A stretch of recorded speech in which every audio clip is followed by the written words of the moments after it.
welcome to our Star Trek Philosophy Podcast. This is our first episode, and we have no idea what we're doing yet, but I was thinking we should each introduce ourselves. I'm Ben McLean. And I'm Tim Costello. Oh, sorry. How are we gonna do this? My name's Tim Costello, so you can go ahead, Chris. All right, my name's Chris McGee. Okay, and all three of us are Star Trek fans and interested in the philosophy of the show to one degree or another. And so we're going to have a probably the world's first ever Star Trek Philosophy podcast. And Woohoo! we're going to probably go through different themes and different things that happened in the show. In the different Star Trek shows, and talk about our thoughts about them, how they connect to issues in the real world, and the what-ifs of how inventions of new technologies could affect society and the ethical issues they would raise and things like that. And we're kind of combining the two nerdiest subjects that we possibly could. It's kind of like a calculus comic book, Star Trek and philosophy. But I'm hoping it won't be too dry. I'm hoping it'll be an entertaining thing. I mean, especially with our hipster type sense of humor that we seem to have going on here, should be interesting. Well, anyway, I think we should talk a little bit about each of us should talk about ourselves a little bit and how we got into Star Trek and why we're still a fan of it. Myself, when I was a little kid, I would watch a lot of original series with, the Holy Trinity of Kirk, Spock, and McCoy, and all the fun times of using up red shirts like shotgun clay pigeons in the old days, and that was right around the time I think everybody else was watching the last few seasons of Next Generation, if I get my dates right. I wasn't really watching Next Generation, and until later. Are you a Next Gen hater, Ben? No, I'm not a Next Gen hater. I do think that. I'll have to be very careful how I say this. I do think that while Patrick Stewart is a brilliant actor, Jean-Luc Picard, I don't think, is that great of a captain. And I say that mostly because he surrendered the ship in the first episode and doesn't really seem to have the same sort of fighting spirit you find in a lot of the other captains, at least not until very late in his career. And also, he gave in to Riker telling him that he has to stay on the ship all the time, and I just thought, man, he's just giving things up left and right, I think the thing with Picard is he was just very much they couldn't do a lot with Next Generation like they wanted to, because there were some writers who I feel on the show felt very much like caged birds. They wanted to do interesting stuff with with Picard. Like when he was assimilated by the Borg, they had the opportunity to do some really interesting stuff, but because they were pigeonholed by Roddenberry's vision, they couldn't make it go too dark like they did in Deep Space Nine. Oh, so yeah. I think that's why there are a lot of fans nowadays that like Deep Space Nine better, because it's something that they can watch now and they can relate to, whereas original series and Next Generation they really can't.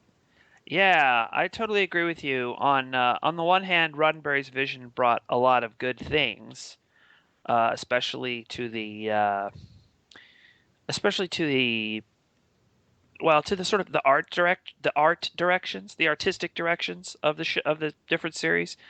Roddenberry certainly brought a lot to that, but I don't really agree with all that much of Roddenberry's philosophy.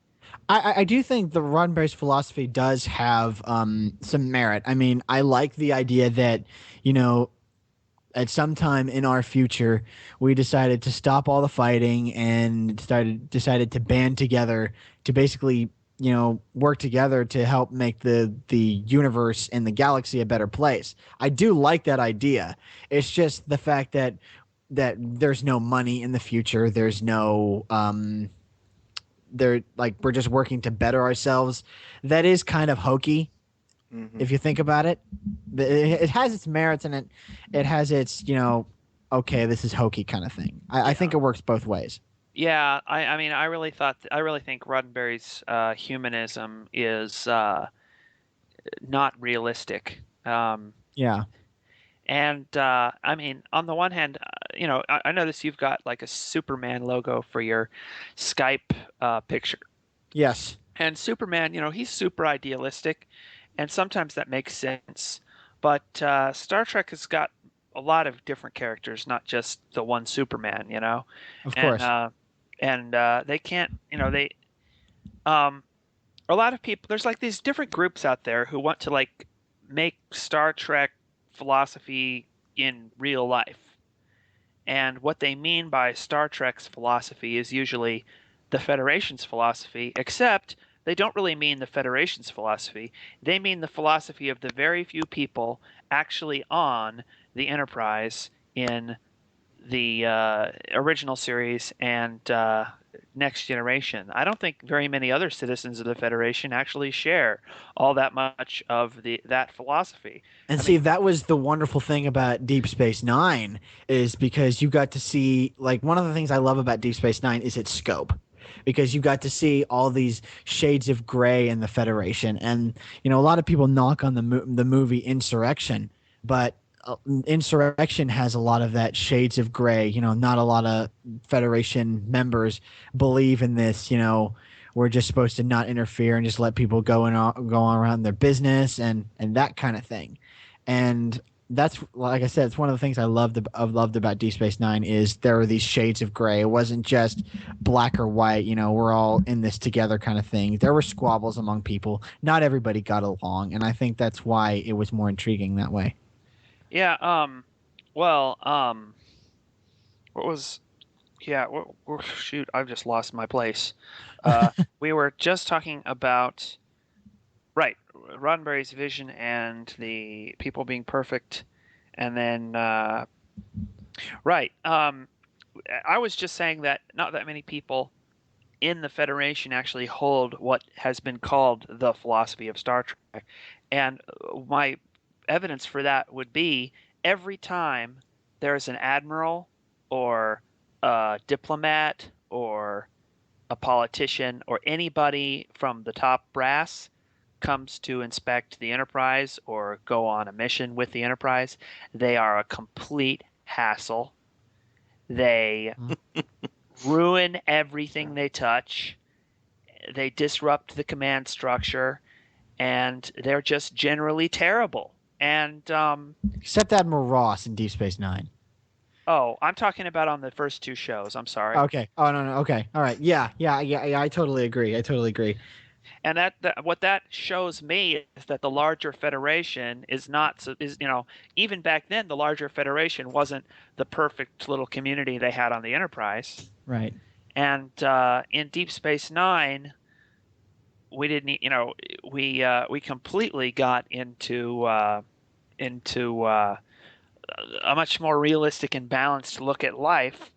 We didn't lose the idealism of trying to be better, but we got the realistic, view that people in the future are still going to have problems. Many of them will be the same problems we have now, because human nature doesn't really change all that much. The human experience is going to be pretty much the same. Um, you know, we'll work we'll work at things, but it's not going to be perfect. And I really felt like DS9 really got it really by getting away from the unrealistic humanism of Roddenberry and exploring some of those other directions that got hinted at in the first two shows. It got to get a lot more philosophical and a lot deeper really fast. Yeah. Also, another important thing about DS9 is its metaphysics. Um, because in the first two shows, we had mostly materialistic with occasional glimpses of pantheism in our metaphysics. We had, but it's mostly materialism. Picard, even at one point, refers to a society giving up their belief in the supernatural as an achievement. I mean, that's one of the worst instances of begging the question I think I've ever seen. And I mean, Yeah. whether there's a supernatural or is quite an open question. And DS9 treats it as an open question. There are materialist characters, there are supernaturalist characters, and the supernaturalist characters are not all irrational wackos who are ready to plunge the Enterprise into a black hole in order to fulfill some prophecy or something like that. Some of them are, but not all of them are. And there are bad guys on both sides of the aisle, and neither side has a monopoly on intelligence or rationality or goodness or, really anything. It's one of the many issues people have always disagreed about and will continue to disagree about in the future. Of course, DS9 kind of, at least on one level, introduces some supernatural type elements to Star Trek which didn't exist before in the form of the Bajoran prophets. They represent the ineffable, something that the Federation is absolutely determined must not exist because they've debunked it on so many other planets. But suddenly they're confronted with the thing they have always been saying can't exist and doesn't exist. All of a sudden, it does. And how do they deal with that? And how do they deal with, this whole thing about someone being a Starfleet officer and a religious leader, and how does Sisko himself deal with that? That has been a really interesting element of DS9 for me personally. Right, and it's and Deep Space Nine is what's interesting about it is that it's the first Star Trek series that makes it that kind of questions whether a planet joining the Federation would actually be a good thing or not.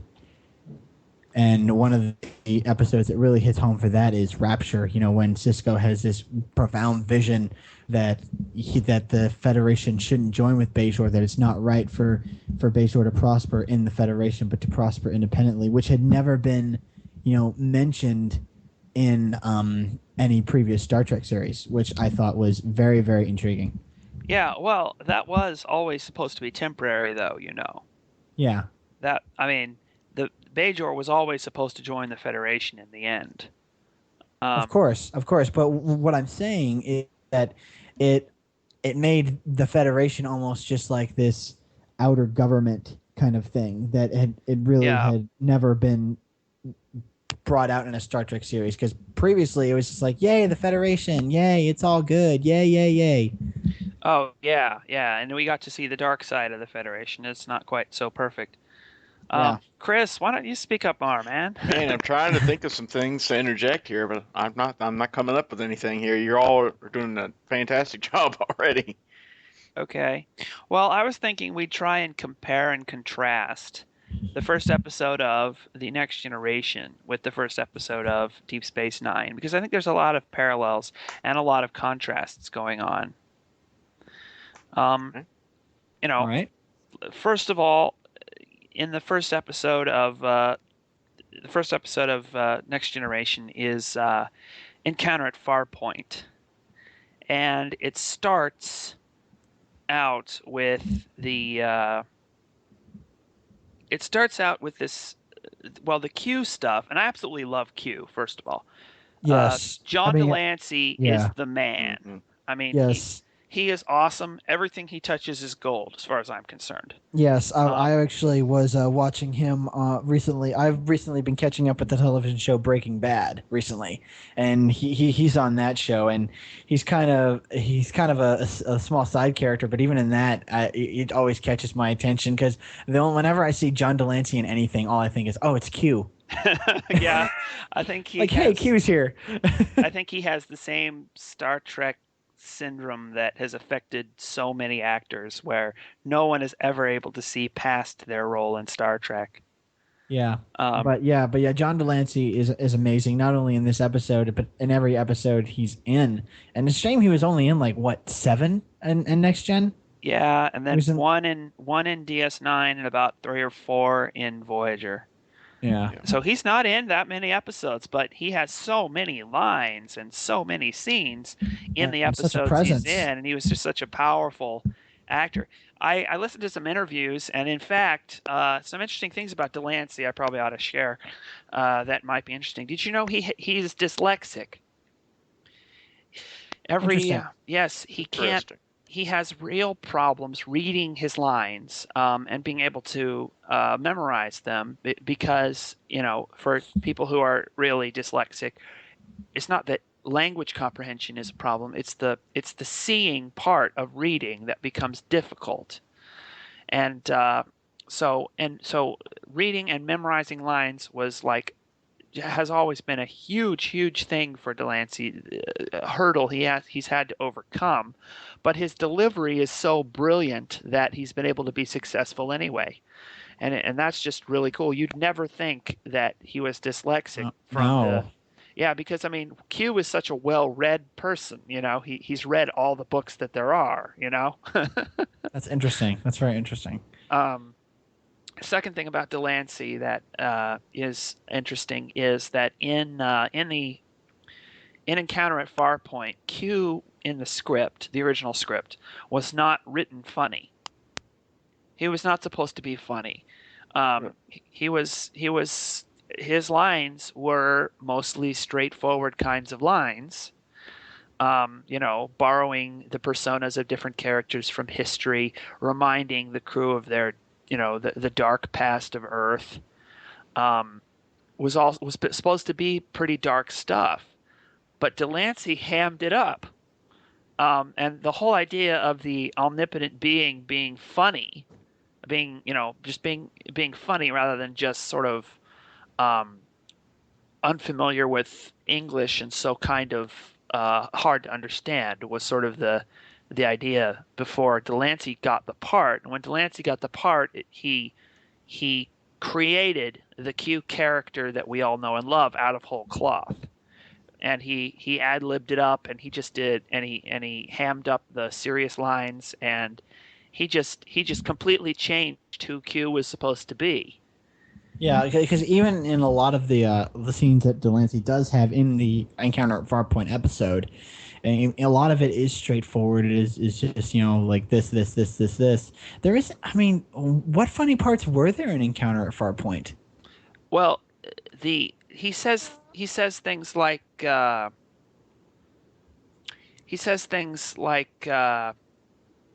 well, when he's the judge in the trial, the way he acts. See, he doesn't have any funny lines in Encounter at Farpoint. Yeah, He makes serious lines funny by saying them with a funny face or with a funny voice.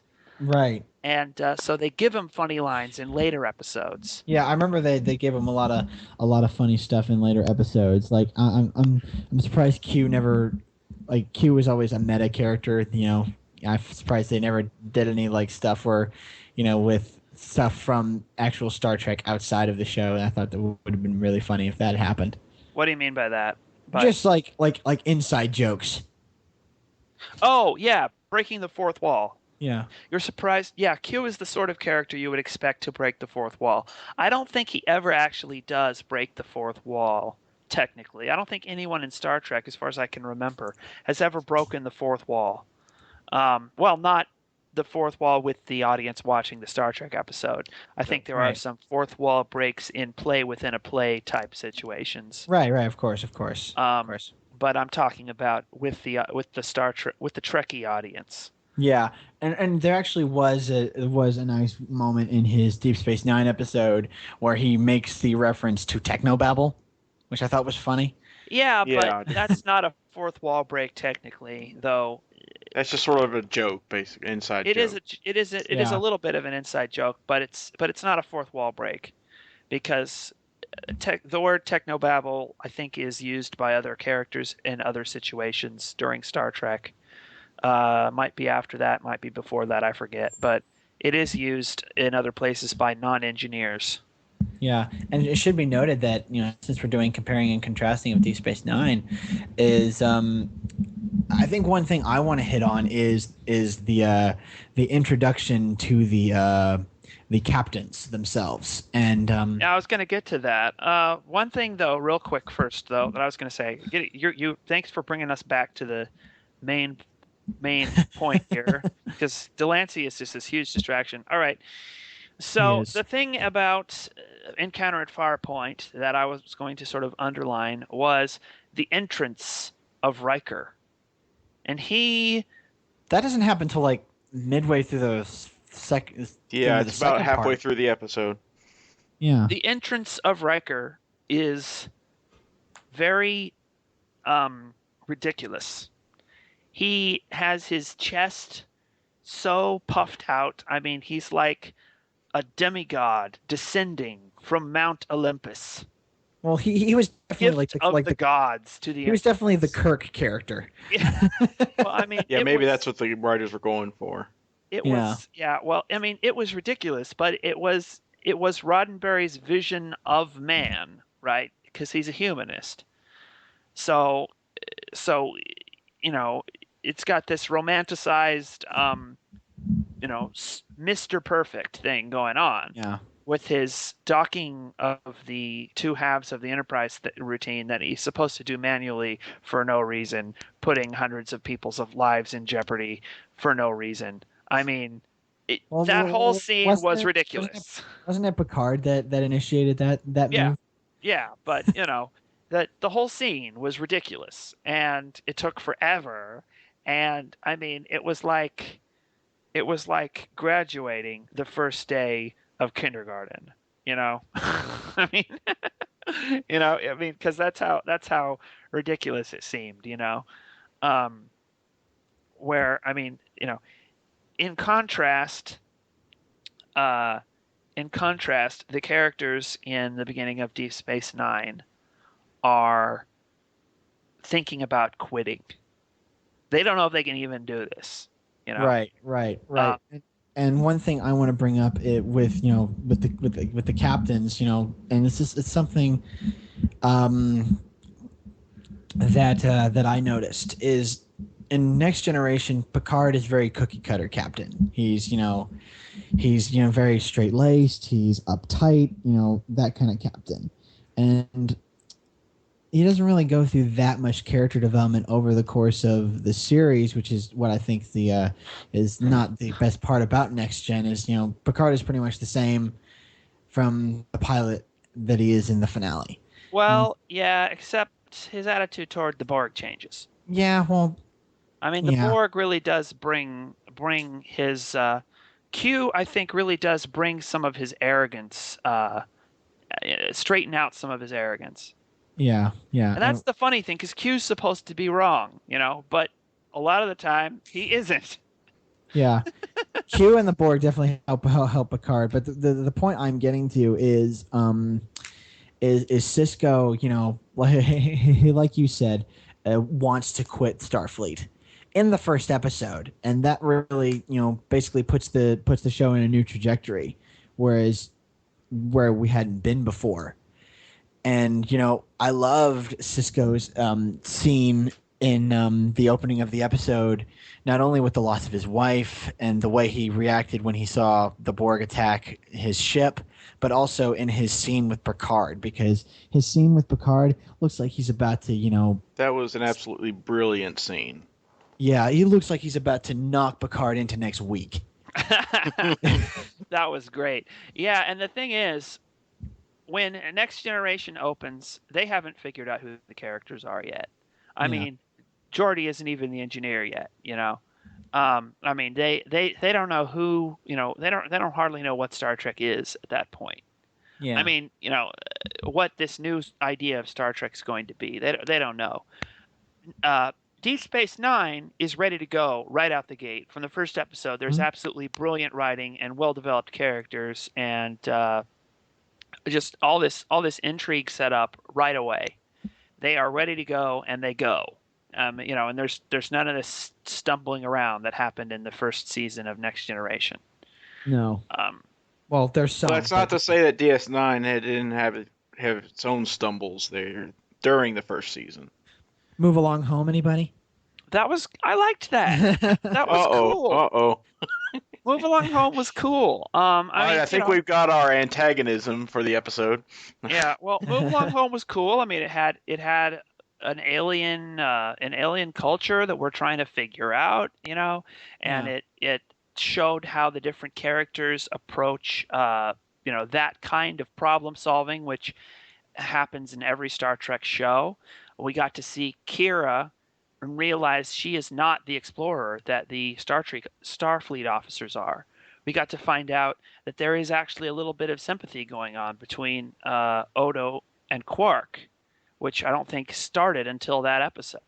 Yeah. And Yeah, it's definitely got some good parts, and but the little rhymes were fun. They I guess. have a little fun. It's not supposed to be all dark Section 31 virus stuff all the time.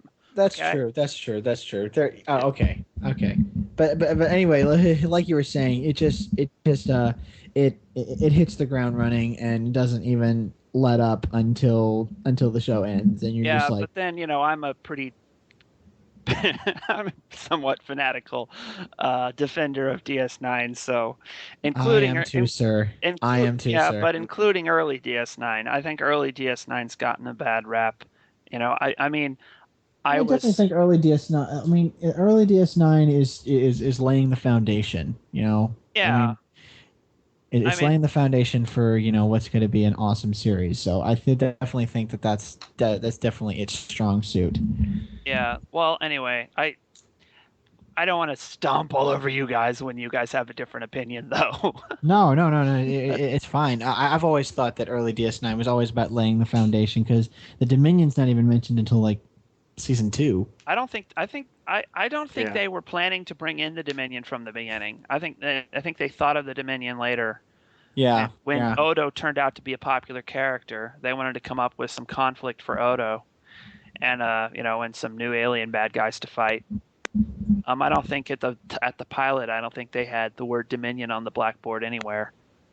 No, no, definitely, of course not. But that's the beauty of it. Yeah, I mean, the Dominion stuff was cool. I think that. Well, we're getting into later stuff. Let's talk about that first episode still, at least right now, and Yeah, go we into keep that getting off stuff in later topic. episodes. We just Yeah, love this topic so much.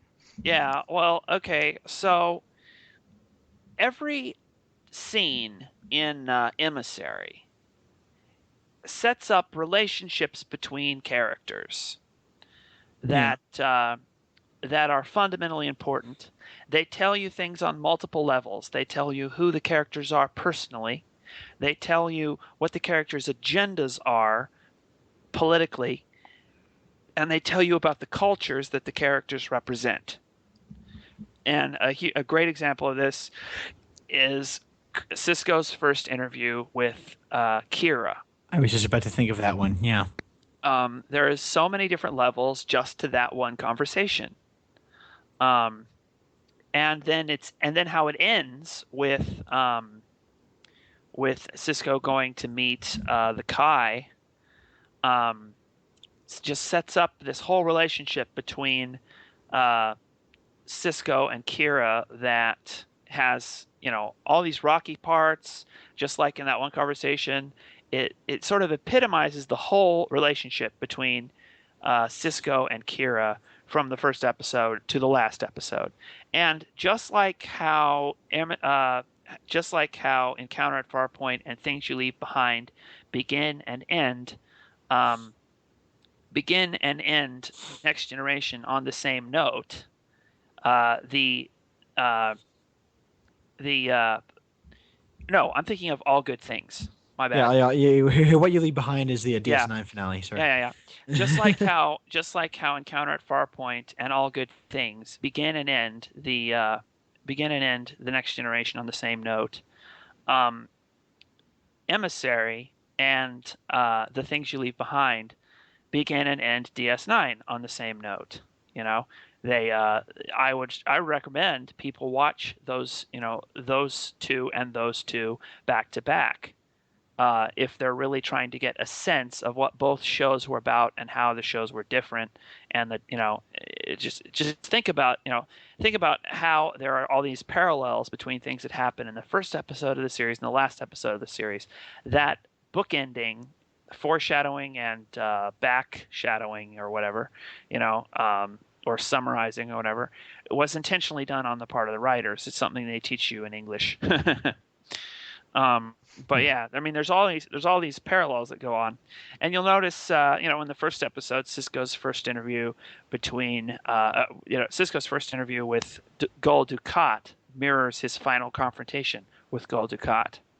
Yes, I love Cisco's first scene with Gul Dukat. You really get the sense that these characters are going to have a long and tumultuous relationship throughout the series, and it's fun to see that relationship kind of unfold. Yeah. And one scene that I loved between characters, if we're going to go there, is Cisco and Dax, because because this is a character. Dax is a character who has interacted with Cisco previously that we've never seen. But in that one scene, we get the sense of their relationship and what it is, and that relationship is only going to develop as the series goes on. And it's just a fun thing to watch. Yeah, and as a huge DS9 fan, I would have to definitely defend Emissary as probably the best replacement character in the history of television. Yes. We knew from the first episode that at some point Emissary Dax is going to die and there's going to be a replacement character. Jadzia Dax. Yeah, my bad. We knew Jadzia Dax was going to die and there was going to be a replacement character from the first episode. That was pretty clearly established from what we learned about what Trills are. It's like, oh, obviously they're going to use that. They're not going to do the show and then never use that. But who knows? They might have never have gone down that road if Terry Farrell didn't want to leave the show to do other things. I think they still would have. I'm surprised that they did it so late. I think maybe there was a time when they were thinking about throwing that out because the actress was so great or something like that. Yeah. But I'm pretty sure that was on the blackboard from the first episode that Trills reincarnate. And we're going to have Dax is going to reincarnate at some point, probably as a season finale sometime. I mean, I'm almost pretty much sure that they had that in mind from the beginning, because they basically said, Dax used to be an old man, and then got turned into Jadzia Dax, and because that's what Cisco calls her all the time. Yeah, and it seems so obvious that she's not going to be Jadzia Dax forever. Right. I mean, that this is if there are certain things like vibes you can sort of figure out about how stories go, and that was, you are hardly ever given extraneous information. Usually all the information you're given is important for something at some point. Sometimes they'll throw stuff out if they change their mind or whatever, but usually any information you're given is important for some reason. And so because of that, we should have seen that coming. It's sort of like all these people who were so disappointed that Harry Potter ended. And I was like, well, had to end sometime. Well, yeah, it established in the first book that Harry's goal is to defeat Lord Voldemort. So we know that in the last book, he's going to defeat Lord Voldemort. It's set up from the beginning. Yeah. I mean, some really obvious writing things people don't pick up on sometimes. Well, I'll be honest with you. I had absolutely no idea that Jetsu was going to die until I think I had read about it somewhere online before I got to read it and watch that episode. Oh, really? So, okay, it fooled me, in other words. That's fine. And another story beat that they kind of set up is Odo's roots. Because we meet this Odo character, and then there's that scene with Odo and Kira. It's almost near the end of the episode, where he says, "I have no idea where I'm come from. I don't know if there's anyone else like me, and they may be on the other side of that wormhole. I don't know." And sure Do you enough, it happened. do you think that was setting up Odo and Kira's relationship? That scene in the first episode? It could have been. It could have been. I mean, who knows? I mean, it might have I just been. It might have just been a scene just to get the exposition out there that Odo is going to be this character that is, I don't like to use this, but like the Spock character. Yeah, he was the Spock character at the beginning. Yeah. Um, but I think it was probably just an exposition scene. I think that would be taking the looking for clues in Yeah, I in, kind of read that as exposition. yeah, Yeah. looking for writing cues too much. Still, it might have, it might have planted some seeds in some writers' minds that Odo is honest with Kira. That might have built something for the writers, but I don't think they had Odo Kira romance in their, on their blackboard. No, they No, definitely no, didn't. At I all. know that one for a fact because they'd actually gotten that idea because of the way Odo acted in one particular scene early on when Kira says, "I think I'm in love with him," and referring to Shakar. I think it was in the Shakar episode. I'm not sure. No. Oh, really? And then he just kind of looks up at her with this puppy dog face, like, "Oh, you were in love with him," and you could immediately read the hurt on his face. And so the writers saw that, picked up on it, and said, "Okay, we're gonna make this a recurring theme here." yeah. Yeah, I think probably what's the guy's name? Renee's mind Robert was, Chenois. yeah, that guy was probably in his mind at that point. The guy whose name I can never pronounce. I've never been able to sound out all the syllables right. Even when people coaching me, I can't. I was just Well, he's calling on the the guy. DVD specials. If you watch those little behind the scenes things, he says his own name a couple times. Okay. Well, anyways, that guy, I think he was probably thinking Odo is starting to become envious of closer, intimate relationships in general, Which is rather than at, funny. rather than Which is just Kira funny. at that point. Which is funny because there's an episode in early season 1 where Odo is basically says he thinks that intimate relationships are stupid. Yeah, and of course he's lying. Of course, Yeah. of course, of And course. the thing is, though, uh, Odo is my favorite character, mostly because I actually identify with Odo a lot. Because I myself am someone who is very concerned with the idea of justice. And justice is the overriding concern and main theme of Odo's entire life. Everything about Odo's life revolves around his concept of justice. And even and including his relationship with Kira.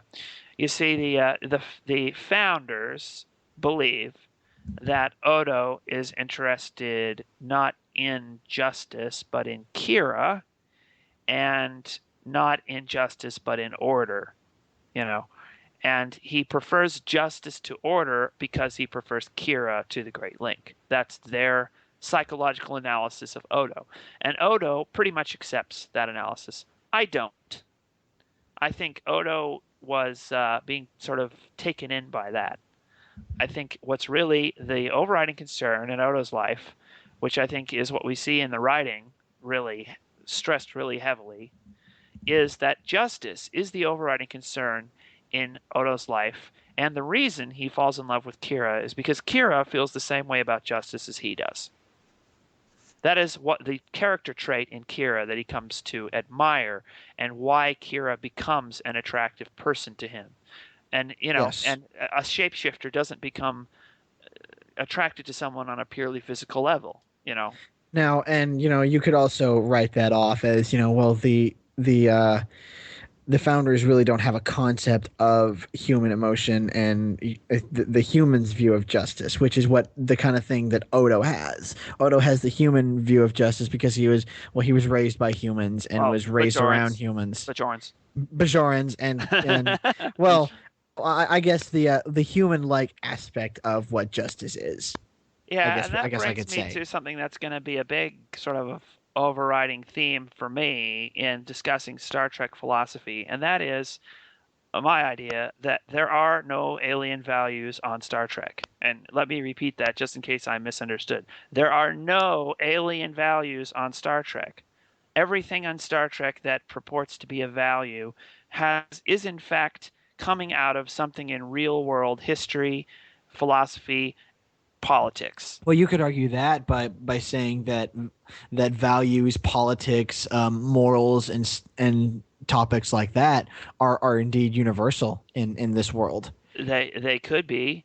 Certainly, Star Trek doesn't give us any evidence that they're not, because every instance of anyone making a value claim in Star Trek is coming out of a system of thought that is an analog either to a specific philosopher and or movement in actual world history, or is a random shuffling of elements from real world history. Sometimes they will combine Christian mysticism and Spartan warrior ethics to create the Klingons. Yeah. Or they will combine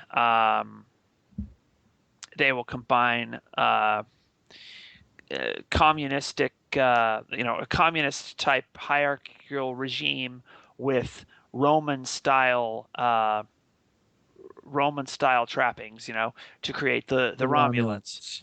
Yeah, and you know who I'm talking about already, Yeah. And the I get what you're Cardassians saying. are supposed to be the Nazis. Yeah, I get what you're saying. So, I mean, obviously they were building from, things that they knew and such like that. But, enough with the DS9 love fest. But what are some things, character-wise that you guys connected with Encounter at Farpoint? Is there anything? I liked Data. Data's fun. Brent Spinner is awesome. Brent Spiner is awesome. I guess that's all you could say about that. Well, I really felt like the characters on Next Generation were mostly cardboard. The actors were okay. I'm not saying the actors were bad. I'm just saying that the writing of the characters made the characters mostly cardboard. They didn't seem to have much growth going on. And that was due to how Roddenberry envisioned his television. Gene Roddenberry, for giving us Star Trek, wasn't the best television showrunner. No, not really. I mean, yeah, I just got a request from somebody on. We might have more people joining our podcast in future. Wonderful. But I guess there's really not much to say about Encounter at Farpoint. It's a pretty cookie cutter pilot. I mean, there's really not much to it. They tried in adding these little relationship things that they're yeah. Well, Encounter at Farpoint was really supposed to be one story, but they had to add a second story because the network wanted it to be a certain length, more like a feature film type length. Yeah.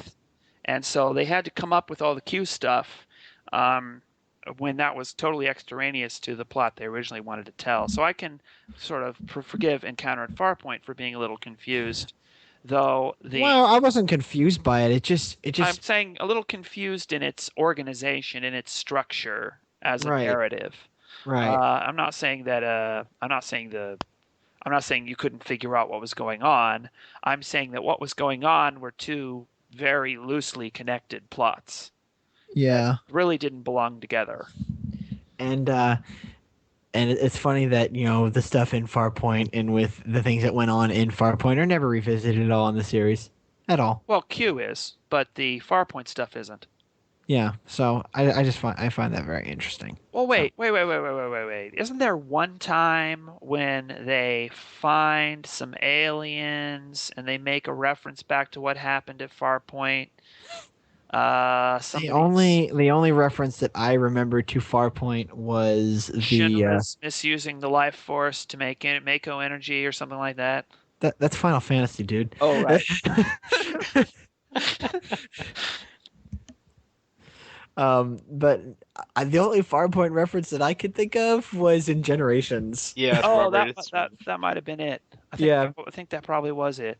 where they're referring to an incident that we never even saw on screen. Hmm. Oh, really? I'll have to Data. watch that again. Well, I'll just recap for you. In Generations, Data and Geordi are on this space station, this research facility place, and Data's laughing because he has his emotion chip on, and, Oh yeah, and remember that joke from yeah, 7 years ago? It's that funny we now. That was great. yeah, yeah. That was Never. awesome. The thing is, I saw Generations before I saw Encounter at Farpoint, because if I saw Encounter at Farpoint first, I don't remember it, but I watched that movie, and I'd seen that movie so many times. Data talking about that joke, and then when I finally got around to watching Encounter at Farpoint, You were I watching for it, and it I wasn't there. Where's it? Where is was it? Where there, is it? and I'm like, what the crap? Yeah, I kind of knew it wasn't there when I heard it, not because I had Farpoint memorized, but because I think I would have remembered. I think I would have remembered everybody else laughing at something Data didn't get at Farpoint on the bridge. I think I would have remembered that Yeah. because Farpoint's kind of important in your. It's one of your Star Trek must-see Star Trek episodes. I'd say, even though it Yeah. has a lot of problems, but it's definitely a must-see. Yeah, it definitely sets up, the new world of Star Trek, because the 24th century Star Trek is one we stick with for 3 series. So, and Yeah, it started with Next Generation. So, yeah. I mean, I would really like to see them start to do something in that 24th century, like Star Wars has been doing with the Clone Wars series in CG. yeah, Do a CG Star Trek series set after Voyager. They're going to explore probably outside the Milky Way galaxy. yeah. We've been to the Alpha Quadrant, we've been to the Delta Quadrant, we've been to Yeah, the Gamma Quadrant. we've been to all four quadrants, so let's just explore outside the galaxy. We did figure out in one of the episodes of the original series, I think for the first time, how to get outside the Milky Way galaxy. There's a barrier around it, but we figured out how to get out of there. And I like to see. Here's what I would do. I would say, look, we're going to have a human captain because the captain's always human. We're racists. I mean, we are, and so the We captain did is human. we did have a black captain in DS9, so Yeah, that's but got to stand for we're something. we're Earth racists. We're not. Oh, gotcha. Species. We're Speciesist. God, we're we're speciesist. speciesist. Actually, we need the captain to be someone that people can really Relate to. identify Which is with. exactly why the networks, you know, You're gonna make some comment. required it. I can't even talk today. Oh, they probably did. I don't know that they did, but they probably did. That makes sense. I wouldn't want to. Hell, they didn't even want Spock on the original series. They said you got to get rid of that pointy-eared fella. I know. Spock made total sense. I thought Mhm. um, in the original series because it's the future and We have to have aliens. we have to have aliens. It's just It's required. it's required. It's on the checklist of being taken seriously in science fiction that you have to have an alien somewhere. No, it's not. But if you're in Battlestar Galactica is proof of that right there. if you're in space, you have to have that. If it's on Earth, then you don't. If it's a post-apocalyptic future or whatever, then you don't. But in the space science fiction, you have to have an alien. Anyway, what were we talking about a second ago? Now we have totally gotten off track. We were talking about compare and contrast with Encounter and Farpoint, but Yeah. mostly talked about Emissary. So, Well, yeah. But it was about the captain. Oh yeah, yeah. I was pitching my CG Star Trek new series. Okay. So I mean, it doesn't really necessarily have to be a CG. I mean, why does I mean Paramount has the rights to it Star would have Trek. to be a CG because the CGs are much cheaper to make than Okay. a regular show. Okay. And this is really the audience would be smaller than would be in previous incarnations of Star Trek, admittedly. Though there would be a big enough audience that I think it could make money. But it would be something that I think would get on Star Trek Net. this Star Trek would probably get on Cartoon Network or something like that during Adult Swim or something like that. Okay. And anyway, it would have a human captain, of course, but we'd have some interesting characters on the crew. I'd like to bring the Binars back. The Binars were the computer people from Next Generation. They have to operate in pairs. They can't be separated. So Starfleet would have to deal with the issue of having two characters with two characters, one job. They can never be separated. They can never go on missions separately. They have to be treated as effectively as one person. How do they deal with that? So I think Binars would make very interesting Starfleet crew members that would introduce some unique challenges. I'd like to have a Vulcan on the show. And of course, the Vulcan and the Binars would probably have quite a few of those Odo and Worf scenes, where they have this ironic discourse on what everybody else is like. Well, they have all these things in common, and their thing that they have in common is not liking anybody else, but they like each other. I love that scene. I know exactly what scene you're talking about. It's awesome. I love it. Right. So they'd have a lot of that going on. And then we'd have we'd have an all-star crew. I mean, all that fit a whole bunch of different stereotypes and demographics. And we would and I'd like to have Little Q come back, get except he's older now because this is a few years later. So you'd get does he necessarily have to be older? Well, yeah, because Keegan Delancey is older. Gotcha. And we'd get Keegan Delancey back on the show, and we'd every now and then get some guest stars to be from the old shows as guest stars. We'd get Kate Mulgrew to come on as an admiral sometime. Because somehow she's an admiral. Of course, she's an admiral. What are you talking about? And and we'd get. Okay. I've got a question about that. Sure. You're a Voyager defender, you said. Not as much as I am a DS9 defender, but for the most part, yeah. Okay, so Voyager was fun. It was fun. It was fun. I love that they added the Borg to it. That was probably my favorite aspect of that show. I can understand the old school Trekkies not liking the Voyager Borg. On the other hand, I liked the Voyager Borg. They were fun, but they were fun. That's not my thing. They just weren't the same though. I want you to defend to me how Janeway became an admiral. Go. Oh, well, she got her crew home, and she is a great manager, and she has basically been doing the job of an admiral for a long time. Even though there's only one ship, she was the sole representative in authority of the Federation in the Delta Quadrant. Blech. Huh? And yeah, I mean, Starfleet makes successful people into admirals. And they also make a bunch of real idiots into admirals. So why hasn't Picard become an admiral yet? I would assume that when Picard gets old, he would become an admiral. Or maybe he doesn't want to become an admiral. He just wants to follow Kirk's guidance that he gave him in Generations. He has, the James T. Kirk syndrome. That is also possible. I forgot about that. Yeah, he probably wouldn't become an admiral. But I don't expect Janeway to get the James T. Kirk syndrome. Because she is not a captain of the Enterprise. She has her own thing going on. And if anybody I think should become an admiral, it's definitely Janeway. Not because she'd be the best admiral, but because of how Starfleet thinks. Gotcha. So is there anything else we wanted to talk about in regards to Emissary and Encounter at Farpoint, or was that it? Well, I think we covered most of the stuff.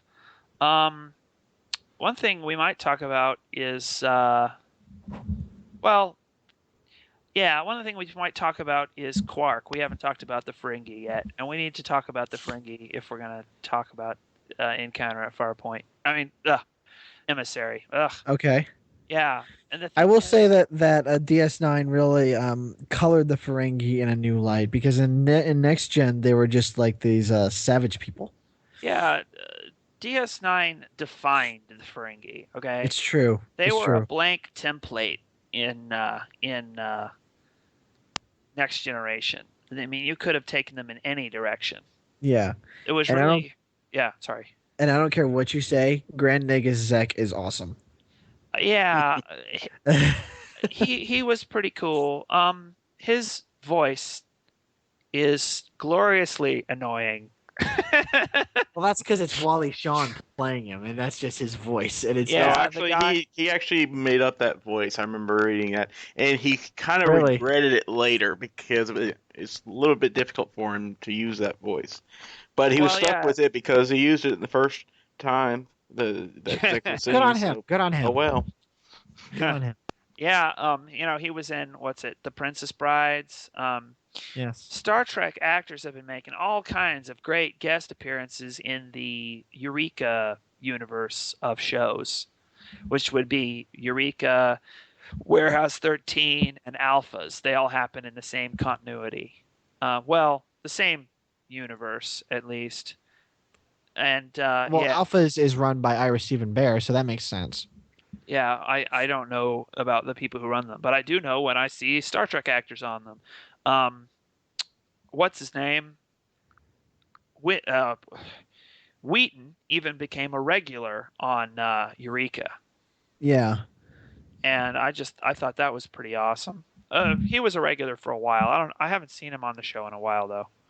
I don't actually watch the show, so. Yeah, well, Wheaton became practically a regular. Yeah, they had Seven of Nine. They had Kate Mulgrew.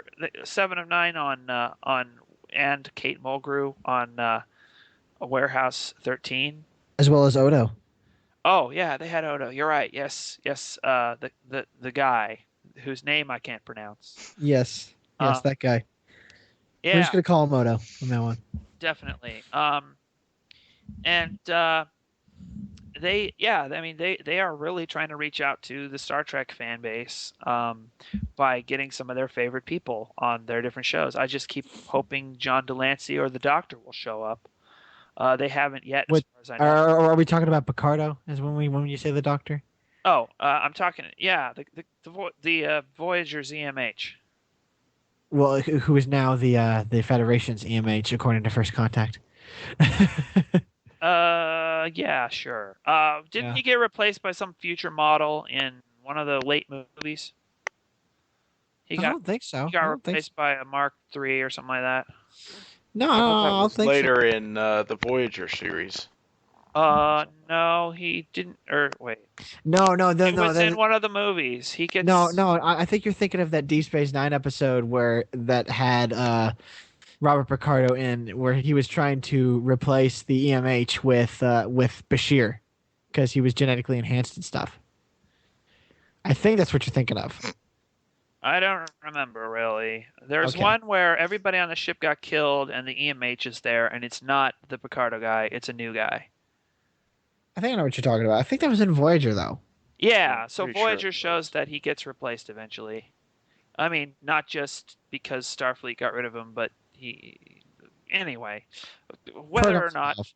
whether or not he was fun. He was just a barrel of laughs and And and he had a lot of important regardless humanizing stuff too. regardless of what people say about Voyager, they cannot deny that Robert Picardo was wonderful in that show. Yeah, he was great. And Seven of Nine was really hot, so It's true. anyway, um, so yeah, I keep hoping one of those guys will show up on one of the new one of the Eureka shows. Eureka's in its final season, and I don't know whether these other shows are winding down or what. So I don't think Warehouse 13 is in any sign of winding down because they not only coming back for a fourth season, but their fourth season got extended. So okay. Well, a season being extended isn't always good news because it could be extended in order to wrap it up. that's true. That's So, true. But I usually, if a show's gonna be gonna end, usually find out pretty quick. Such as the case was not with Eureka. So Yeah, well, yeah, Eureka really jumped the shark when they had a time travel story, which wasn't a bad story. It was a fine time travel story. But then they got stuck with having to live with the consequences of living in a new timeline. And the new timeline sucked. It randomly rescrambled all the relationships between the characters because they felt like the old ones were getting stale when the old ones weren't getting stale. They were fine. And I've heard so that complaint. I've heard that complaint. I kind of feel like that way with this show I watch called Fringe. So yeah, I haven't seen that. yeah, it was good for the like the first season and a half was rough, but then they found their footing in season 2 and 3, and then season 4 they just did this weird timeline shift thing. So it's a sci-fi show. Pretty much, yeah, yeah. It's a sci-fi All right, show. I'll look it up at some point. Anyways, Nimoy guests on it, so so there's a couple other things we might talk about, and that is who's our favorite captain. With me, I have a really hard time answering that, but it's probably Cisco. I'm gonna have to go with Cisco as well, and my reasoning for that is he's just awesome. I mean, he's not the I'm gonna take my shirt off all the time Cisco, but he's not the You starched mean up. Kirk? Oh yeah, Kirk. Yeah, why did I say Cisco? He's not the take off my shirt all the time Kirk, but he's not the starched up, buttoned up by the book captain that Picard was. He was basically his own thing. He was just awesome. I mean, I really can't put my finger on it. He's just awesome. Yeah, his transformation from a hard materialist, military discipline guy into this weird spiritualist he becomes by the end, the sort of guru he becomes by the end is really interesting. A spiritual journey he goes on. Yeah, it's and that kind of character development wasn't something we've seen in Star Trek before, and I would argue since. Yeah, I mean, character development happens in Voyager, but never like that. No, no, And no. but my second favorite captain is probably Janeway. And some days, if you catch me on a different day, I might even say that Janeway's my favorite captain. And the reason is, despite the plot holes, which are mostly based on fridge logic, in her decision to strand them in the Gamma Quadrant, I don't blame her for that because I think a lot of the complaining about that is what you call fridge logic. It's not part of the point of the show. It's like going through the complaint that she was stupid to strand them in the Gamma Quadrant is like going through the original series and counting all the violations of the Prime Directive and then making the argument that Kirk is the bad guy. No, he's not. Or Neo No. is the bad guy in the Matrix for shooting all the people. No, he's not. That's fridge logic. You're not supposed to think about that. Yeah, In them terms of stranding and began stranded in the Delta Quadrant was always supposed to be part of the show anyway, so you can't yes, really blame her for that. So it's so just ridiculous. So take up how good of a captain she is from how she interacts with the other characters and the decisions she actually makes that aren't pushed on her by the fact that we need a series pilot. I And do if you do think that, then you find that Janeway's life is based on principle. She will not sacrifice her principles for anything. And that is something I really admire. yes, and I do agree that she definitely evolved as a captain, and that's something we saw with Cisco, and that's something we saw with Janeway. She did evolve as a captain. I will agree with you there, because in the early episode, she's like, I don't know what to do. I don't know how to interact with these people. I don't know how to help them or whatever.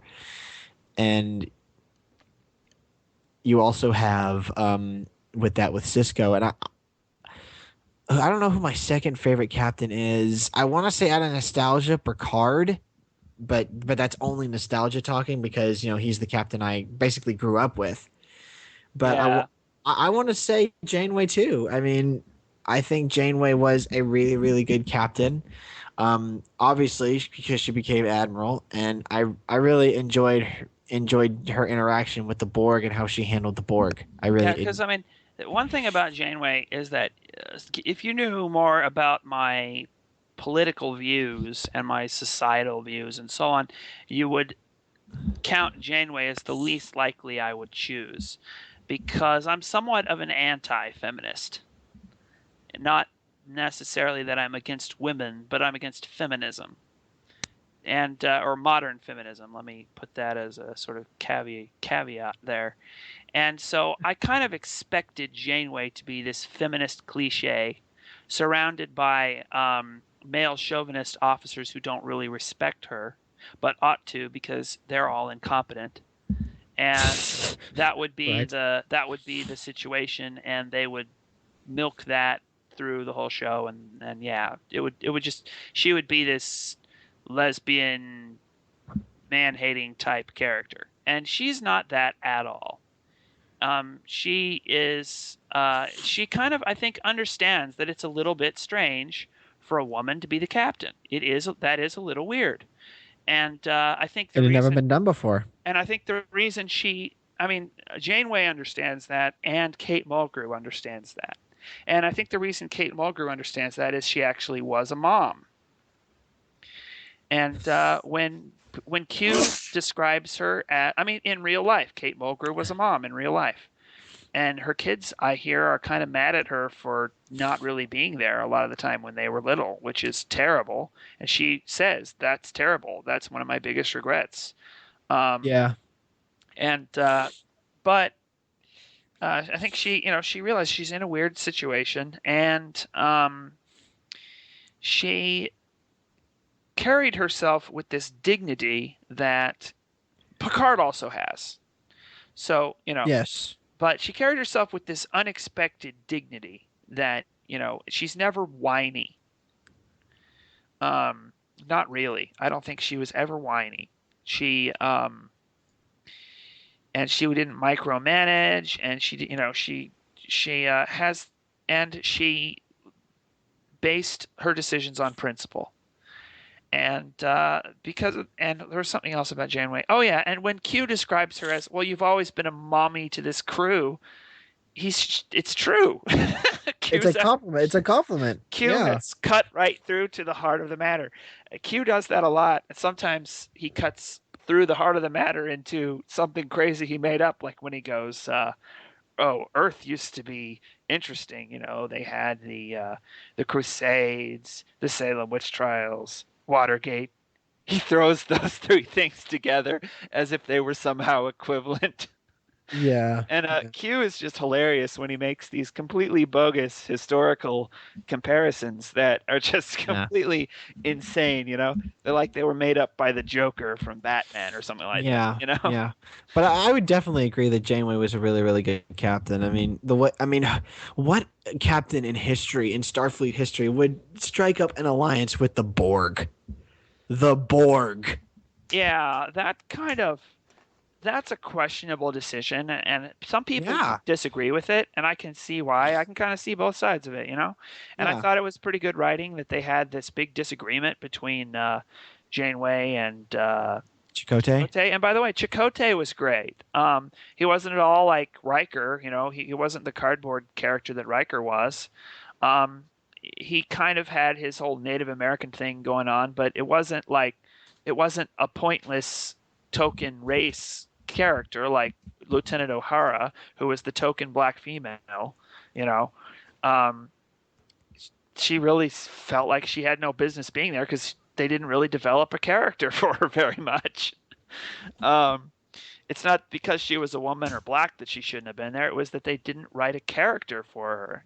She was there because it fulfilled the quota of affirmative action that they wanted to have, And that's the thing that I liked about DS9, that race was not an issue until we had got past it, It was near one of the last seasons where they finally make race an issue, and they sort of bring it in at a moment when it makes sense, Right. And in a way that surprises you, and it was just brilliantly done. And so yeah, I mean, the way DS9 handles race is brilliant. Anyway, Yes. I was gonna say the last couple things, I guess, since I guess we wanted. Well, Chris didn't get to say his favorite captain. Yeah, you're right, Chris. I forgot you there. You're so quiet. Yeah, I had a lot on my mind. I had some news given to me earlier that hard to get out of my head right now. But Oh, we'll go into that right now. Captain, if you had asked me a few years ago, I definitely would have said Picard, simply because he was the one that I grew up with. He was the one that everybody likes liked to their solve disputes diplomatically rather Yeah. than with fists. And I admired that. I'm a very peaceful person myself, so I like that. But that said, after having watched DS9 finally, I have to go with Cisco as well. I hate to be the Me Too person, but I am. It's just that he's not afraid to get his hands dirty in order to get the job Exactly. done. We've seen that time and again. He wiped out almost an entire planet of what were the Maquis, in order to that catch seemed one guy. that He decision seemed kind of questionable to me. That's one of the moments where I think you went over the line personally. But yeah, Yeah, that'll be an interesting topic for an episode. There, just Yeah. that decision there. He, of course, everyone's favorite in the Pale Moonlight. Plenty of underhanded doings in there, but Yeah. Garrick is and I kind of awesome. like that. I like the fact that he's willing to violate a few of the hard and fast rules in order to do what's right in his heart and in his mind. I like him better. Yeah.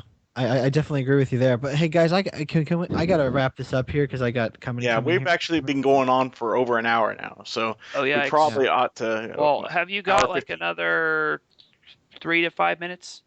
Yeah, I I do. got 3 to 5 minutes. Yeah. Okay. Well, there's something I really wanted to do at the end of our first episode, and Chris will remember this from our attempt at an episode last month. But on the first episode, there's a poem I'd like to read, which I think is very appropriate for Star Trek and Star Trek philosophy, by William Ernst Henley in the 19th century. And it goes like this. Out of the night that covers me, black as the pit from pole to pole, I thank whatever gods may be for my unconquerable soul. In the fell clutch of circumstance, I have not winced nor cried aloud.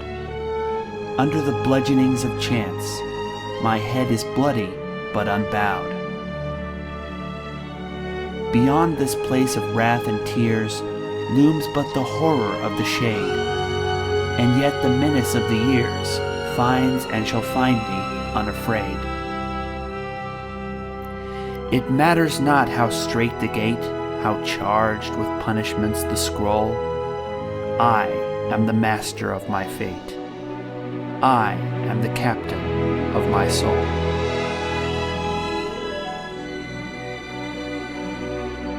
And I really think that poem embodies the spirit of Star Trek and Star Trek philosophy.